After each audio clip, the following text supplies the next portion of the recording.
We've got Chris, who's a Spurs fan, who would take Harry Maguire. Tell us why, Chris. I would take Harry Maguire in a heartbeat. I think he performs generally very well for England. Yeah. I think some of the flack that he gets from the media and other fans is unjustified, really. I think he'd be a good addition. He'd help Sergio Romero. I mean, he's certainly better than Eric Dyer.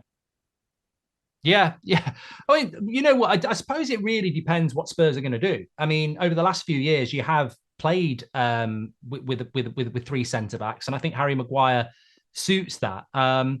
Look, I watch Maguire every week, and he just struggles in a back two when he's left on his own because he lacks pace. But if you play to his strengths, then he plays for England. He's not a bad centre back, and I think at Spurs, you're right. I think he is a better centre back than Eric Dyer. Do you think that's the sort of deal that Spurs are going to look to do this summer, though? What are you thinking about Spurs? James Maddison's come in. Obviously, we've got this conversation going on about Harry Kane. A lot of people think he should go, but we had a previous Spurs fan saying, I don't think he will go to Bayern Munich.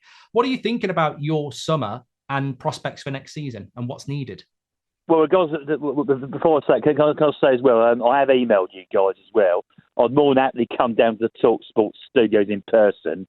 So just want to put that out there. But yeah, regarding Spurs though, listen, I think that if Harry Kane goes, good luck to him. I think he should go to Bayern Munich personally. We should take the money for him. I think 100 million really is the bare minimum that we should be getting for Harry Kane with some of his quality. I mean, he could do 2 seasons at Bayern Munich, win a couple of Bundesligas because they're the only team, let's be honest, that seems to win the Bundesliga.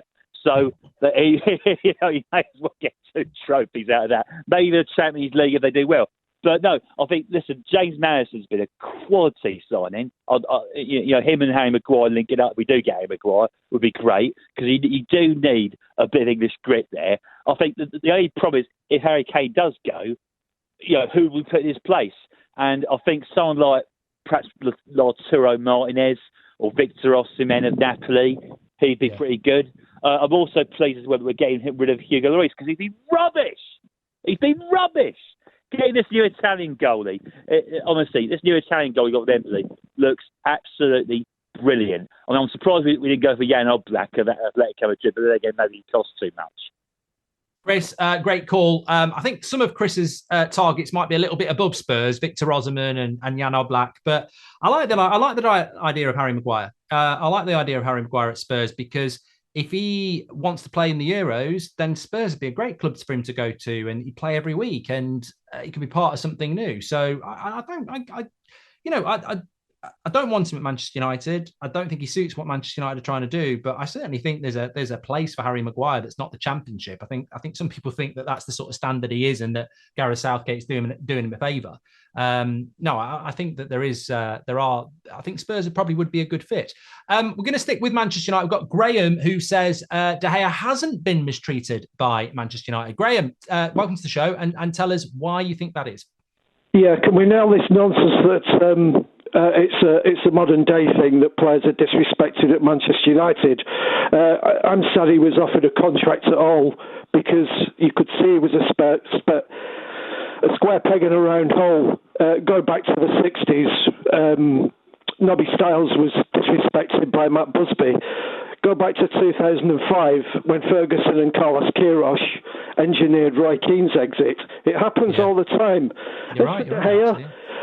You can lay the blame at the person who gave him the contract after the World Cup. 375 grand a week when he had a disastrous World Cup, and he has Unai Simon, Sanchez and Raya in front of him. He'd long since become ineffective, and we can be ruthless because he's out of contract. We can't be ruthless with Harry Maguire because he has a high-paid contract thanks to Woodward. We can't be ruthless with Jadon Sancho because he has a high-paid contract by somebody who's no longer at the club. I think we know where we're going here. And can I say, Barcelona, they're still paying Samuel Umtiti's contract. They're not exactly ruthless. Did Real Madrid get rid of Gareth Bale? Yeah, they ostracised him, they put him in the stands, but they paid him a full contract. it's not just a Manchester United thing. You can throw these accusations at club worldwide. Yeah, Chelsea seems to get rid of players. I don't know how they manage it. Probably they treat their players like meat markets.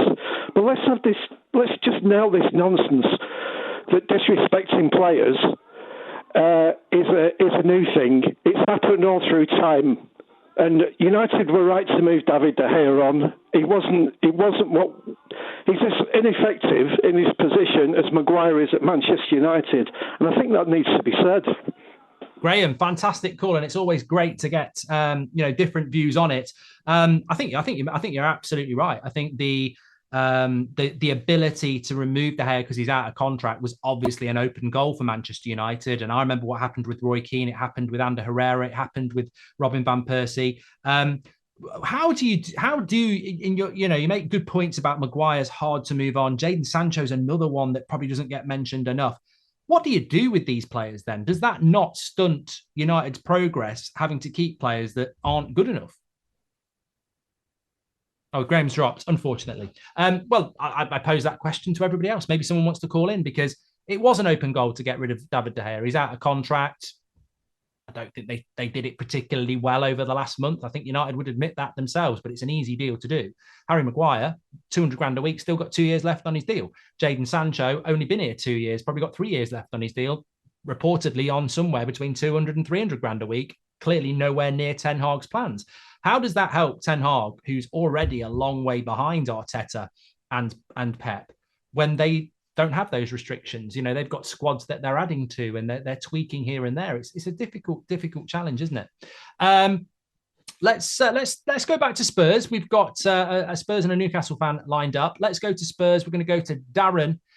He says that ownership is not the issue at Spurs. Is that the angle we're going at here, Darren? What is it you want to talk to? Well, the ownership in issue, in general, in a lot of football clubs, the problem is, in football in general, is we pay some of these rubbish players so much money that you can't move them on. They basically are on extortionate wages, and to me, it should be someone of Harry Kane, top players like Ronaldo should be getting these big wages. But we're giving them to average players. It's what Simon Jordan says. We give them to players that don't deserve it. So when you come and try and get them out of the club when they haven't proved their worth, you can't do it because no other club will pay that stupid money. Interesting, Darren. Very interesting. Stupid money. And this is the problem in football, the money that is being paid into it.